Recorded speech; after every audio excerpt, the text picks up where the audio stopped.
متشکرم.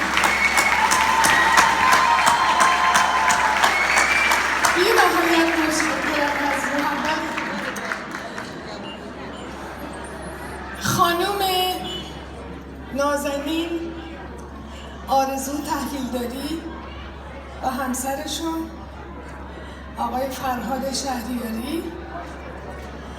تشکر میکنم از طرف همه شما که چنین مجلسی رو با امکانات کم ولی در نهایت بسیار مجلل برای اولین بار تدارک دیدم. نوروز ما نوروز جهانی شده. در تمام اروپا، حتی شهرهای کوچیک اروپا و امریکا و کانادا یواش یواش دارن نوروز رو میشناسن، ایرانی رو میشناسن و تاریخ گذشته ما رو ارج میدارن.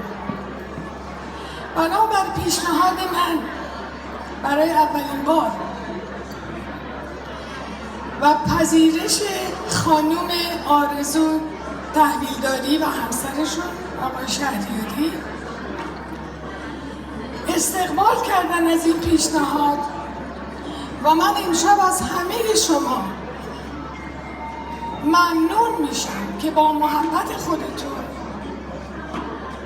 با جمع آوری امضاهاتون که همون پتیشن زبان شماست بتونیم با کمک تنها نماینده ایرانیان در پارلمان کوبک که آقای دکتر امیر خدیره بتونیم ما هم مثل استان آنتاریو و بسیاری از شهرهای دیگه صاحب یک روز تعطیل نوروزی و به رسمیت شناختن اون در استان کوبک باشیم.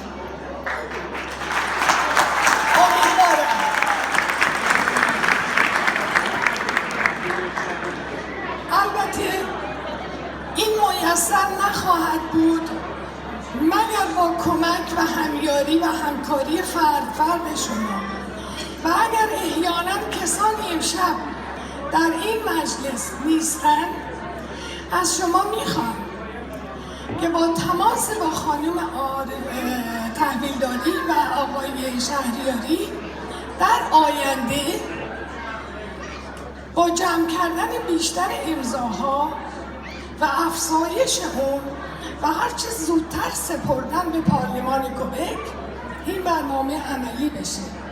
در آخر وقت شما رو نمیگیرم چون مجلس سخنرانی و یاوه‌گویی نیست. در نتیجه باز هم از مقدم شما دونه دونه تشکر میکنم. امیدوارم که آینده این زن و شوهر جوان بتونن بهتر و بیشتر در خدمت جامعه ایرانی باشن. متشکرم. درود بر شما. تشویقشون کنید. هدیه‌ای از طرف خانم آرزو تحویلداری یک تا تقدیمشون میشه. واقعا باعث افتخار ما هستن. خیلی از شما ممنونیم سر کار خانم. خیلی سپاس. زحمت کشید. ارادتمند. تشویقشون بفرمایید. خواهش می‌کنم.